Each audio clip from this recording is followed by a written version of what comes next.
Welcome to another episode of I Quit My Job. Today's guest is Haley Paoni. And so we're going to be speaking about Haley about like all the things that she's been doing, her journey, and she's been doing a lot in terms of like running her own dance studios, fashion design, events. You know, she's going to let us know how she kind of like went through that journey and still working and still finding her way in the corporate world. And so we're going to hear about that journey. And if you're ever stuck in a situation like that, Haley's going to kind of like show us how to get out of it. You've kind of built something, I guess, while holding on to the corporate job, and you're dancing. And so like, we're going to find out when all that changed and how your body held up to those things. So Haley, welcome so much to I Quit My Job. And thank you so much for Thank you so much for having me. up. Yeah, thank man.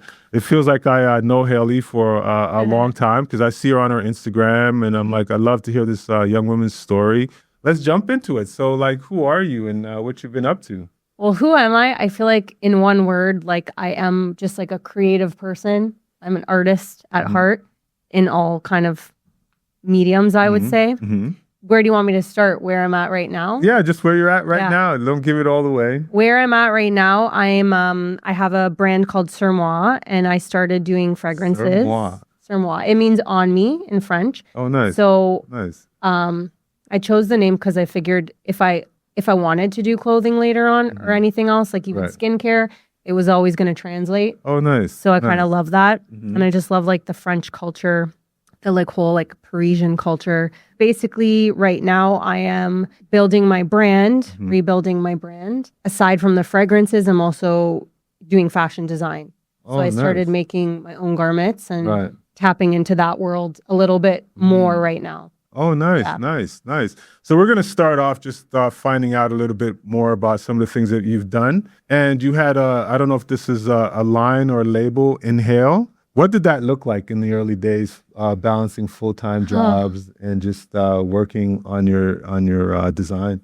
I was working 24 hours. Like I was always working. I feel like I was always working. Sacrificed a lot because I was missing a lot of like family stuff. I was missing a lot of like friend stuff. Yeah, I was working a full-time job, so I would go to work like from like 8 to 4:30, and then directly from work I would leave and I would go to the studio. I would start teaching at like 5, so I'd maybe have like 20 minutes to like get myself together before there was like kids and parents coming at me, and also trying to teach and be in a good mood after a day where I hated what I was doing. You hated what you were doing? Yeah, I hated what I was doing. I was grateful for it, but it was everything that I'm not. It was like sitting at a desk.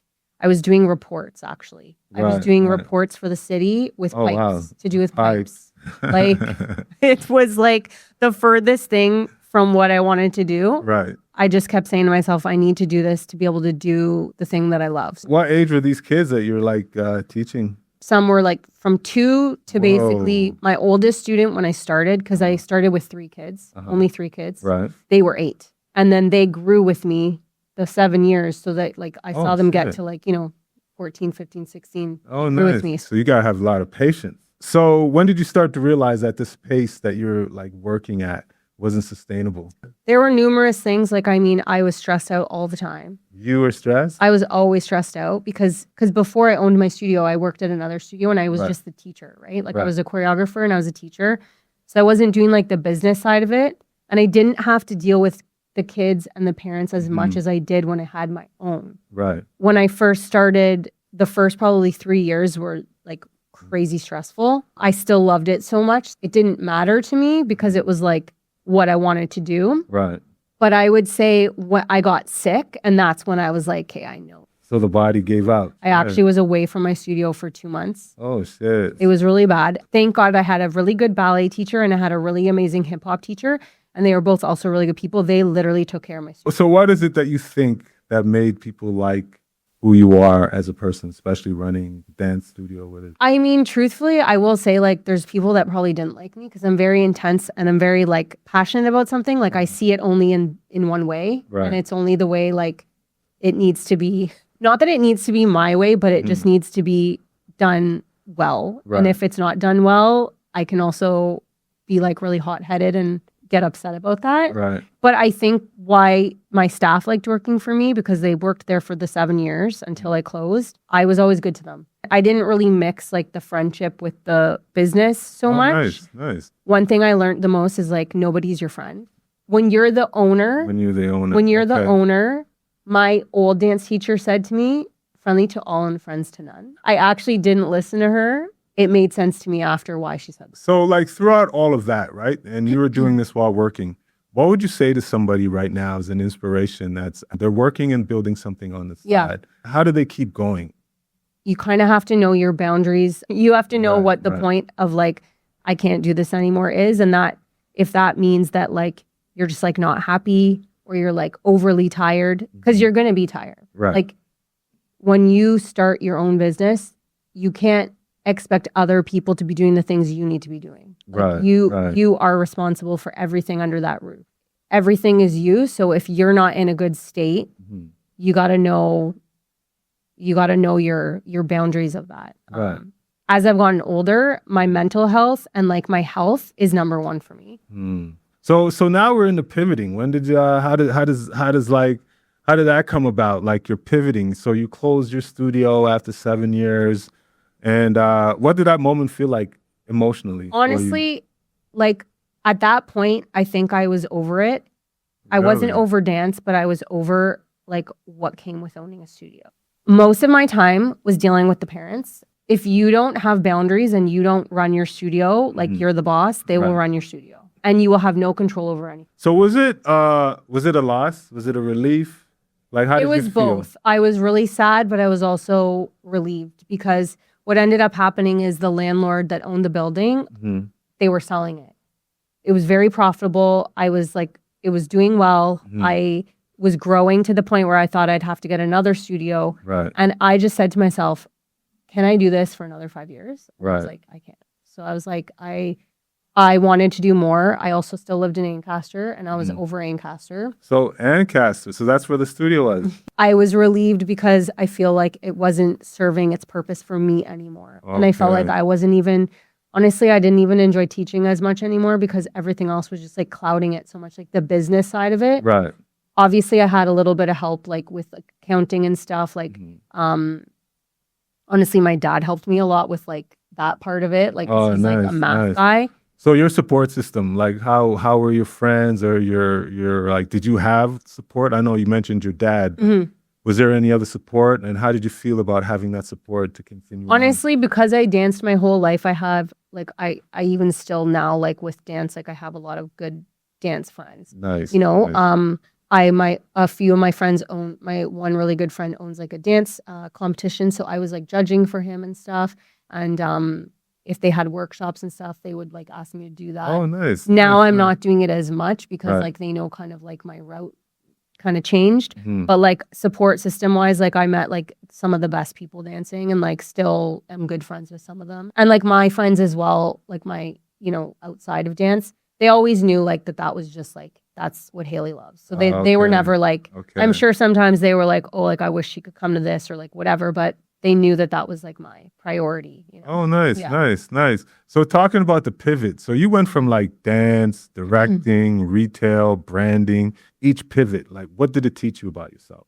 Each pivot kind of taught me that you can kind of make something out of nothing. Like if you really want to do something, if you're stubborn enough to like stick to it, Stubborn enough. you kind of got to be stubborn Yeah. in the way of like stubborn about making it work. I hate when people like limit me. So do you share that information or do you keep it to yourself and then they see the end result? And now Kind of both. I know that a lot of people, when I started doing fashion, were looking at me like, what are you doing? Dancing. And then I'm like, I'm going to make perfume. I'm going to make clothes. Right. Because like I'm just bopping around. Some people can see that as instability. Mm-hmm. And I see how people can see that. And sometimes it feels like that. Right. But what I think it actually is I'm listening to myself. Like I'm listening to what I want to do. To me, you're a vet. Like you've been working 7 That's years, nice. Thank working you. your own, doing your Yeah. own thing. I mean, so for people who are afraid to pivot, what would you say to them? Because, you know, sometimes, as you said, when you pivot, somebody thinks you failed. I don't know. Like I used to really care what people think. I really could give zero. Right Beep. now, eh? Now I think too, it's like, it's always the people doing nothing saying that. It's Yes, always the people yes, that don't yes, try anything. yes. I'm like kind of impatient because I'm an Aries. So like even before I have it all planned out, which this isn't always good. Like I don't always have a strategy. Right. That's where I think I lack in the business side of Okay, things. okay. But you do have like an internal I little have like plan. an intuitive strategy, Right, and I have right. like a vision, Mhm. like it's a bigger vision, Mhm. but I don't always know like how I'm gonna get there. I just kind of start doing it. But isn't that the best though? As I long as think you have a so. vision and you know how to Yeah. get there, you're gonna get there. Were you ever ashamed of any of your pivots? I mean, like when I closed my studio, I felt really bad because like all the kids Oh, nice. had to go Yes. somewhere different. Right. Like, right. and some of them were like the one of my like older, her name was Kiara. She was like one of my, I shouldn't say favorite students, but she was just like a special. She was a really, really amazing dancer, but she was also just like so wise beyond her years. I felt badly like closing because she stopped dancing after that, you know? Oh, wow. Yeah. Wow. So you traumatized this young girl. I don't No, I'm joking. No, that was kind of, I was ashamed of that, and I was leaving Ancaster. I got a job here Right. working for Millennium Dance Complex, which was like a really sick. big. So now, like in the segments, like you kind of pivoted in Mm-hmm. the expansion, and now you're moving with intention. So how did Sermoa come about? 'Cause Sermoa? Before we even jump in that, because I see like on your Instagram, you're doing a story. You do perfumes. Yeah. So you're Perfume like oils right now. Oils. Yeah. So you're kind of like speaking on how you named Oh, some yeah. of your perfumes. Like, so I just wanted, before you jump Yeah, into yeah. Sermoa, like Yeah. what was all of that? Like explain that part. I have two collections. My first Right. collection I named after different kind of like relationships. Yeah. And I think it was easy to do that because I'm such an artist, I think it's easy to create from like pain a little bit Right. sometimes. Some experience. Good and bad, like Nice, heartbreak and like, or if you're in love or whatever. So each of them was like named after like somebody I dated, sort of, Right. or didn't date but thought I was dating. Right, you know right, how that goes. Right. in this right. I world hope not. I hope today. I don't know how that goes. No, but I mean, like No, I'm joking, I'm joking. that was like the initiator of like where the names came from. No, that's These really are cool lessons. though. I think that shows Yeah. your creativity. Yeah. And it shows you like you build from pain Yeah. and you've made it into something. That was like, Yeah. that's what got me. I was like, yo, that's really cool. How did movement and storytelling translate into Sermon? Well, honestly, I feel like it makes sense now that it doesn't make sense to some people, but for me, it makes total sense because it's like all those things really in dance when I was even like choreographing.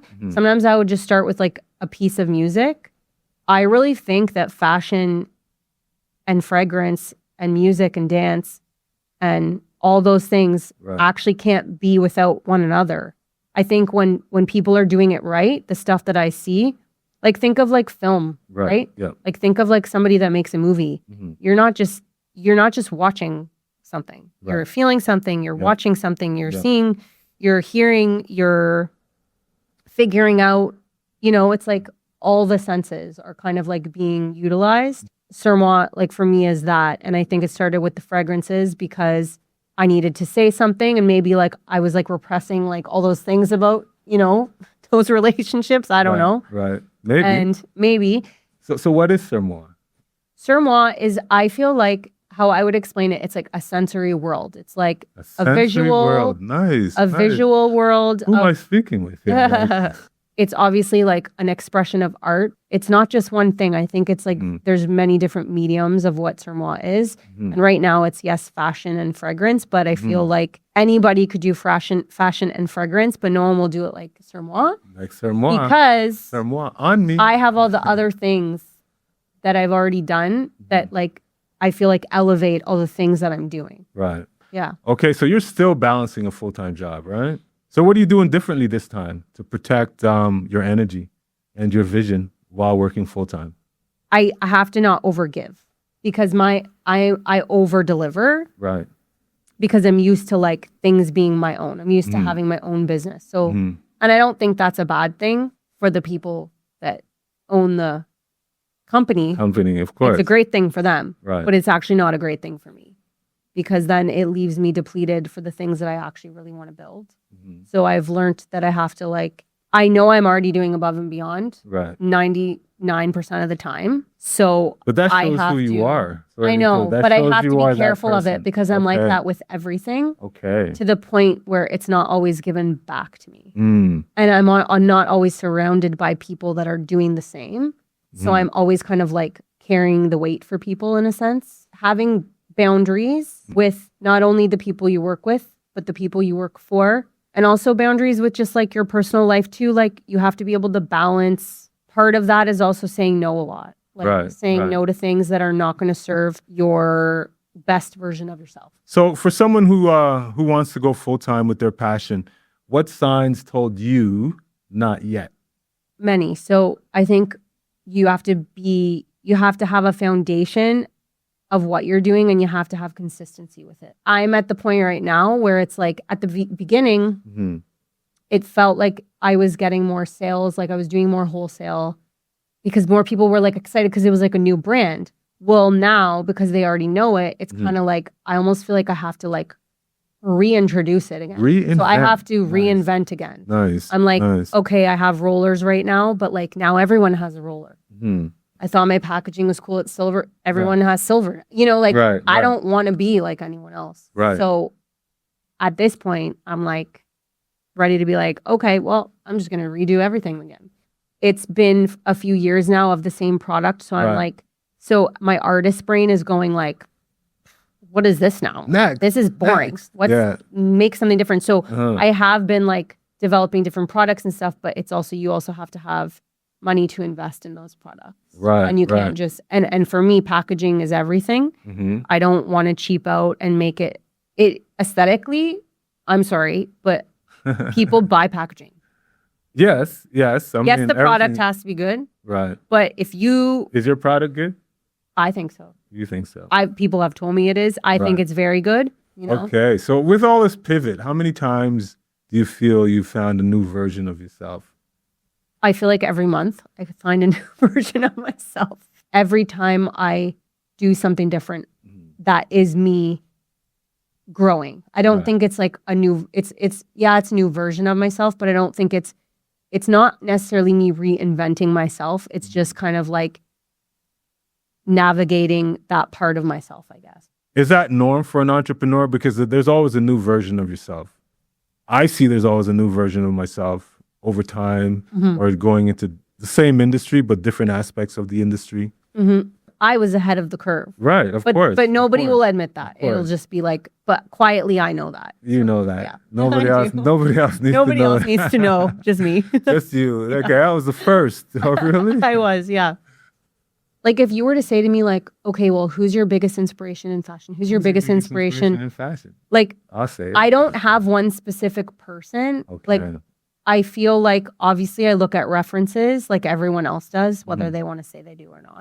So I can't really pull from one person or one thing, but Mm-hmm. I will say I learned a lot from one of my friends. Her name's Natalie. Mhm. She lives in LA.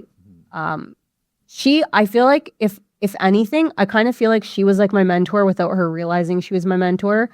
She was a dancer, but she's also like a creative director. She's like a movement director. Oh, nice. Anyways, she taught me a lot, whether I don't speak to her that much anymore, right. but I have her to thank for that too. I don't think she realizes it, but she taught me a lot. Yeah. I'm sure she does once you kind of say her name. I mean, and that's amazing that you're giving back, at least honoring people that motivated you to continue Mm-hmm. and like see different things. hmm You know, so what's the future of like you and your Sir Moa and what else is happening? Well,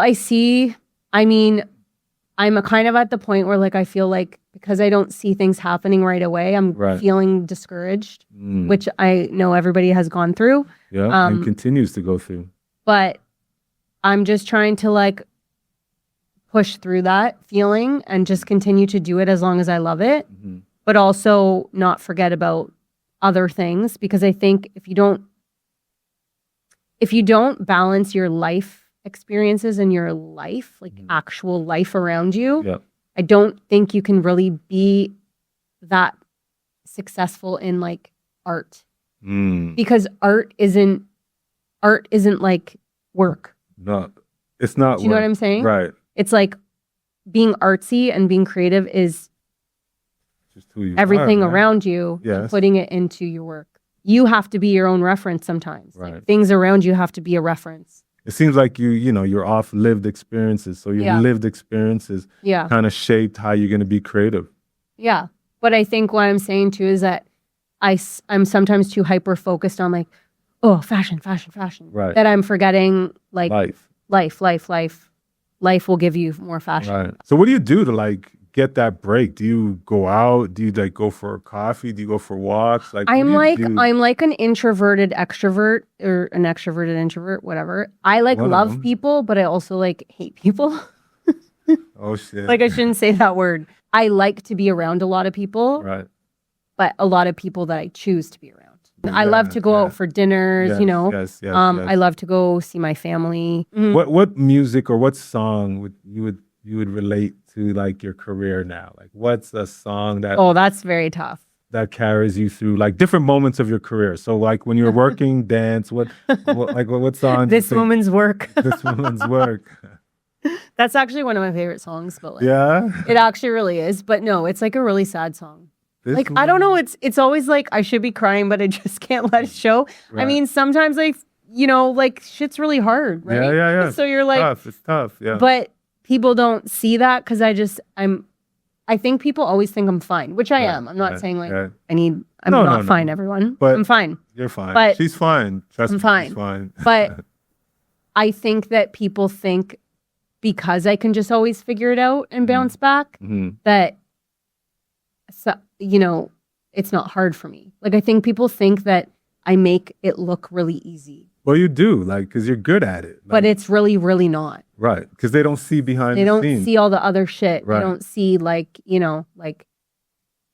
and yeah, because I put myself together and I look nice and I Right. like fashion, like doesn't mean I'm sitting over here like rich bitch. I love you know? your attitude. I look good. But I do fashion well. I have a like- rich mindset. and that's you know? amazing. So the mindset's key. I struggle with that because like I have like moments of, but confidence is something you have to practice. You don't just have confidence. Right, I've not right. always been confident. Right.